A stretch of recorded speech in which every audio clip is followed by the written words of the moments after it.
Hello friends, എല്ലാവർക്കും നമസ്കാരം. നിങ്ങൾ ഏവരും കാത്തിരിക്കുന്ന അലീനയുടെ നാളത്തെ വിശേഷത്തിലേക്ക് എല്ലാ കൂട്ടുകാർക്കും സ്വാഗതം. എല്ലാവർക്കും നല്ലൊരു രാത്രി നേർന്നുകൊണ്ട് തന്നെ നമുക്ക് സൂപ്പർ ഹിറ്റ് വിശേഷത്തിലേക്ക് കടക്കാം. അപ്പം ലൈക്ക് ചെയ്യാനും ഹൈപ്പ് ചെയ്യാനൊന്നും മറക്കരുത് കേട്ടോ. അപ്പം ഞാൻ നേരെ വിശേഷത്തിലേക്ക് തന്നെ കടക്കുകയാണ്. അങ്ങനെ തുടങ്ങുമ്പോൾ തന്നെ കാണിക്കുന്നത് നമ്മുടെ വൈജിയോട് സത്യങ്ങളൊക്കെ തുറന്നു പറയാനായിട്ട് കമല പോവുകയാണ്. അപ്പം കമല നേരെ റൂമിലേക്ക് കയറി ചെന്നിട്ട് നമ്മുടെ വൈജയോട് പറഞ്ഞു, അതെ വൈജ, നീ ഒരു കാര്യം പറഞ്ഞെന്ന് ചോദിച്ചപ്പോ എന്താ കമലയെടുത്തി? അല്ല, ആ മൂദേവി പോയെന്നാ കേട്ടത്. അലീനയെ അലീനയോ അവള് നെടുമുറിക്കലേന്ന് പോയെന്നോ? അത് വെറുതെ ആയിരിക്കുന്നേ. അവള് പോകത്തില്ല, അവള് പോകും പോകും പോകും എന്ന് പറയുന്നതല്ലാതെ അവള് പോകത്തില്ലെന്ന് പറഞ്ഞപ്പോ, ഹേയ് സത്യവാ, എന്നെ നിരഞ്ജന വിളിച്ചിട്ടുണ്ടായിരുന്നു. അവള് വിളിച്ചപ്പോഴാണ് എന്നോട് പറഞ്ഞത് പോയി എന്ന് അലീന. ബബിത നിരഞ്ജനമായിട്ട് കൂട്ടൊക്കെ ആണല്ലോ, അവർ തമ്മിൽ അങ്ങോട്ടും ഇങ്ങോട്ടും കോളിങ്ങും ഒക്കെ ഉണ്ട്. അപ്പൊ അങ്ങനെ ഇരുന്നപ്പോഴത്തേക്കും നിരഞ്ജന ബബിതേനെ വിളിച്ചപ്പോൾ ബബിതയാണ് പോയെന്ന് പറഞ്ഞത് ഇന്ന് രാവിലെ തന്നെ പോയെന്നാ കേട്ടതെന്ന് പറഞ്ഞപ്പോഴത്തേക്കും, ഓ അപ്പം അവളവിടെ നിന്ന് പോയല്ലേ. അവളവിടെ നിന്ന് പോയി. പക്ഷേ സന്തോഷിക്കാനൊക്കെ ഇരിക്കട്ടെ, ഞാനൊരു കാര്യം പറയാം. അവൾ അവിടുന്ന് പോയെങ്കിൽ ചങ്ക് പൊട്ടി ചങ്ക് തകർന്നു നിൽക്കുന്നവരാ അവിടെ ഉള്ളവര്. ബാലചന്ദ്രനും ഈ പറയുന്ന നിന്റെ മക്കളും ഒക്കെ അവളിനി തിരിച്ചു വന്നാലും ഇരു കൈ നീട്ടി സ്വീകരിക്കാൻ താല്പര്യമുള്ളവർ തന്നെയാ അവര്. അപ്പൊ അതുകൊണ്ട് പേടിക്കണം, ഇനി അങ്ങോട്ടേക്ക് പേടിച്ച് തന്നെ ജീവിക്കാൻ പറ്റത്തുള്ളൂ വൈജി എന്ന് പറഞ്ഞപ്പോ, ഓ ഇനി അവള് തിരിച്ചു വരാനോ? അവൾ ഇനി ആ വീട്ടിന്റെ പടി കയറത്തില്ല കമലയെടുത്തി, ഞാനാ പറയുന്നത്. അവള് ആ വീടിന്റെ പടി കയറാൻ പോകുന്നില്ല, അവൾ ഇനി വരത്തില്ല എന്ന് പറഞ്ഞപ്പോഴത്തേക്കും കമല ചോദിച്ചു, അതെന്താ ഇത്ര ഉറപ്പ്? അവള് വരത്തില്ല എന്ന് എന്താ ഇത്ര ഉറപ്പിരിക്കുന്നത്? അങ്ങനെ വെറുതെ ഒന്നും അങ്ങോട്ടേക്ക് വൈജ പോവത്തില്ല. വൈജ ഇതിനൊക്കെ ഒരു തീരുമാനം ഉണ്ടാക്കിയിട്ട് അങ്ങോട്ടേക്ക് പോകത്തുള്ളൂ. ഇനി വന്നു കഴിഞ്ഞിട്ടുണ്ടെങ്കിൽ ആ വീട്ടില് അവളല്ല, അവളുടെ പട്ടിയെ പോലും ഞാൻ അടുപ്പിക്കത്തില്ല എന്നിങ്ങനെ പറഞ്ഞപ്പോഴത്തേക്കും, അങ്ങനെ അടുപ്പിക്കാതിരുന്നാല് നിനക്ക് കൊള്ളാം വൈജയെ.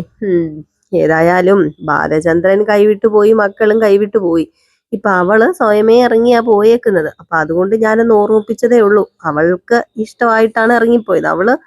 അവളുടെ നിർബന്ധപ്രകാരം ഇറങ്ങിപ്പോയത്, അല്ലാതെ ഒരിക്കലും ബാലചന്ദ്രനോ മക്കളോ പറഞ്ഞു വിട്ടിട്ടല്ല അവൾ ഇറങ്ങിപ്പോയിരിക്കുന്നത്. അപ്പൊ അതുകൊണ്ടാണ് ഞാൻ പറഞ്ഞത് അവൾ എപ്പോ വേണമെങ്കിലും തിരിച്ചു വരാം, ഇരുകൈ നീട്ടി സ്വീകരിക്കുകയും ചെയ്യാന്ന് പറഞ്ഞപ്പം, ഇനി ഈ വൈജയല്ലേ കമലയെടുത്ത് അങ്ങോട്ടേക്ക് പോകാൻ പോകുന്നത്. ഇനി ഈ വൈജയെ അവിടെ ചെന്നിട്ട് കുറച്ച് കാര്യങ്ങളൊക്കെ ഈ വൈജയ്ക്ക് ചെയ്യാനുണ്ട്. അങ്ങനെയൊന്നും ഈ വൈജ പെട്ടെന്ന് ബാലചന്ദ്രന്റെ ജീവിതത്തിൽ നിന്ന് ഇറങ്ങിപ്പോകാൻ പോകുന്നില്ല. ഇനിയാണ് ബാലചന്ദ്രൻ എന്ന് പറയുന്ന എൻ്റെ ഭർത്താവ് ഒരു പാഠം പഠിക്കാൻ പോകുന്നത്. വൈജ ആരാണെന്നും എന്താണെന്നും വ്യക്തമായിട്ട് അറിയാൻ പോകുന്നത് എന്ന് പറഞ്ഞപ്പോഴത്തേക്കും നമ്മുടെ കമല മനസ്സിൽ വിചാരിക്കുന്നുണ്ട് കേട്ടോ. മനസ്സിലിങ്ങനെ പറയുക, ഇവളെന്നതാ ഈ പറയുന്നത്, ഇവളെന്ത് കോപ്പാ ഈ പറയുന്നത്? ബാലചന്ദ്രൻ പറയുന്നു ബാലചന്ദ്രൻ ഇവളെ പാഠം പഠിപ്പിക്കുന്നു, ഇവള് പറയുന്നു ഇവള് ബാലചന്ദ്രനെ പാഠം പഠിപ്പിക്കുന്നു. ആരെയൊക്കെ പാഠം പഠിപ്പിക്കുന്നു കണ്ടറിയാം. ഏതായാലും എൻ്റെ തലേന്ന് ഒഴിഞ്ഞു പോകാൻ പോവാണല്ലോ ഈ മാരണം, എൻ്റെ വീട്ടിൽ നിന്ന് പോകാൻ പോവാണല്ലോ ഈ മാരണം. 3-4 നേരം മൂക്കറ്റം തിന്നാൻ മാത്രമല്ലാതെ അടുക്കളയിലും കയറാതെ ഇവളിങ്ങനെ ഇരിക്കുകയല്ലായിരുന്നോ? പോട്ടെ, എങ്ങോട്ടെങ്കിലും ഇറങ്ങി പോട്ടെ എന്നൊക്കെ മനസ്സിലിങ്ങനെ വിചാരിച്ചപ്പോഴത്തേക്കും, അല്ല കമലയിടത്തി എന്താ മനസ്സിലിപ്പം വിചാരിച്ചത്? കമലയിടത്തി എന്താ ചിന്തിക്കുന്നത്?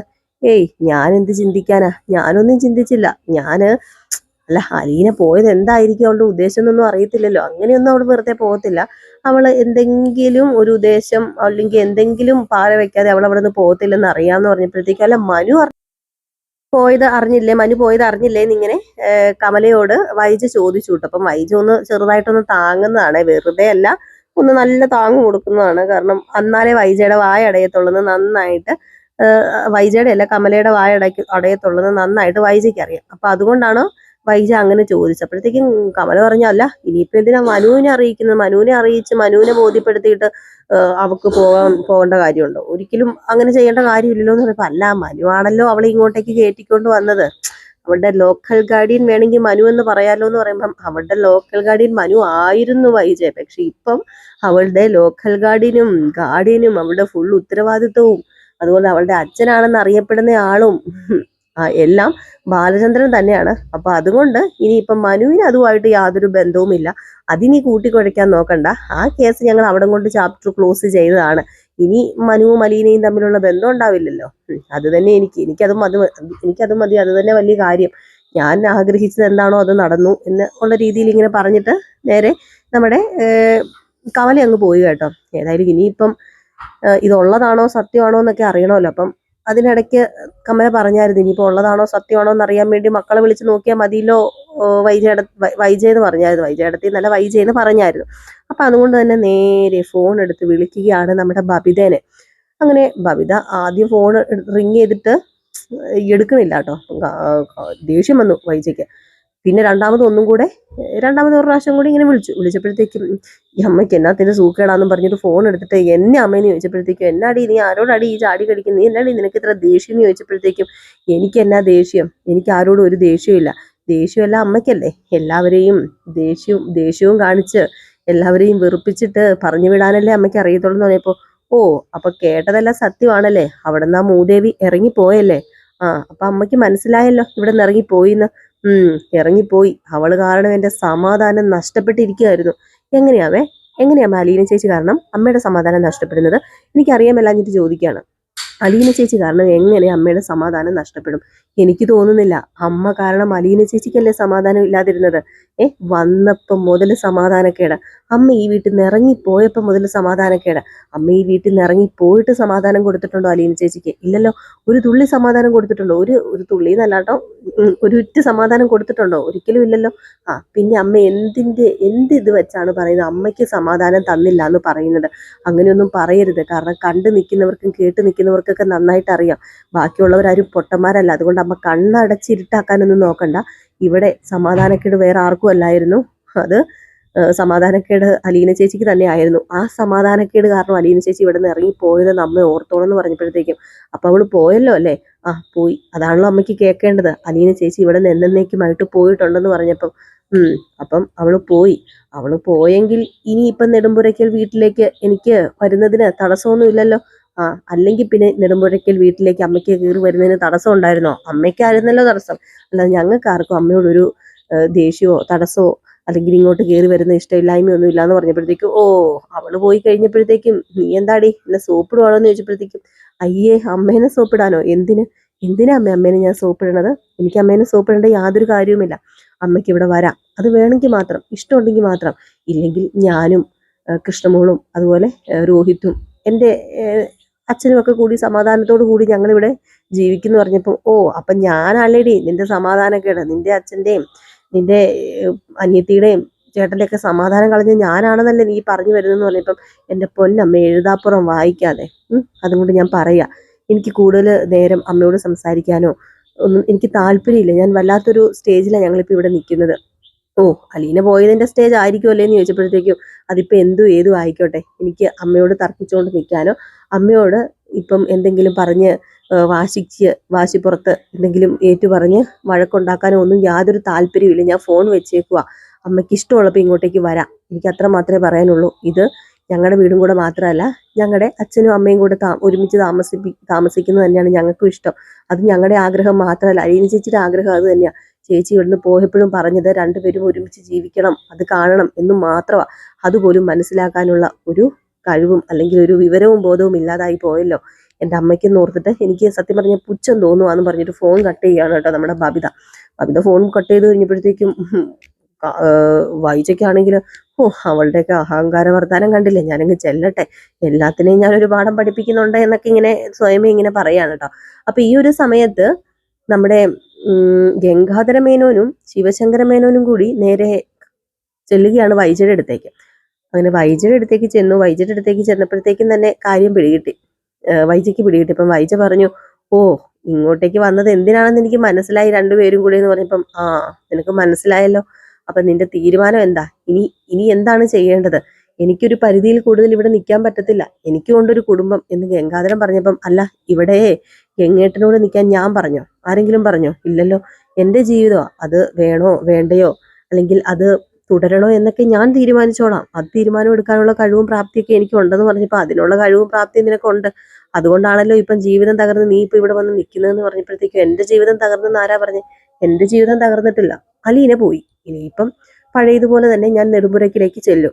ഈ പഴയതുപോലെ തന്നെ നെടുമ്പുരയ്ക്കിലേക്ക് ചെല്ലുന്ന നിന്നെ ഇരുകൈ നീട്ടി സ്വീകരിക്കാൻ അവിടെ ബാലചന്ദ്രനും മക്കളും തയ്യാറായില്ലെങ്കിൽ നീ എന്ത് ചെയ്യുന്നു ചോദിച്ചപ്പം അങ്ങനെ തയ്യാറാകാതിരിക്കാൻ മാത്രം ഞാനൊരു തെറ്റ് ചെയ്തിട്ടില്ലല്ലോ. ഞാൻ എന്ത് തെറ്റ് ചെയ്തെങ്കിലും അത് പറയട്ടെ. ഞാൻ ചെയ്ത തെറ്റെന്താ? അലീന ആ വീട്ടിൽ കയറി താമസിക്കുന്നത് എനിക്കിഷ്ടമല്ലായിരുന്നു, അതല്ലേ ഞാൻ ചെയ്ത തെറ്റ്. അതിൽ കൂടുതൽ ഞാൻ എന്ത് തെറ്റാ ചെയ്ത? അത് തെറ്റാണെന്ന് എനിക്ക് തോന്നുന്നില്ല, എനിക്കെന്നല്ല ഒരു ഭാര്യമാർക്കും തോന്നൂല.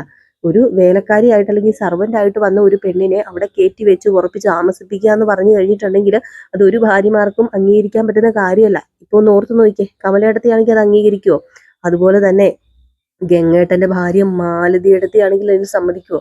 ആരും സമ്മതിക്കത്തില്ല. അത് മാത്രമേ ഞാൻ ചെയ്തിട്ടുള്ളൂ. എൻ്റെ ഭർത്താവിൻ്റെയും എൻ്റെ മക്കളെയും തട്ടിയെടുക്കാൻ നോക്കിയ ഒരുത്തിയെ എനിക്ക് ആ വീട്ടിൽ നിന്ന് പുറത്തിറക്കേണ്ടി വന്നു.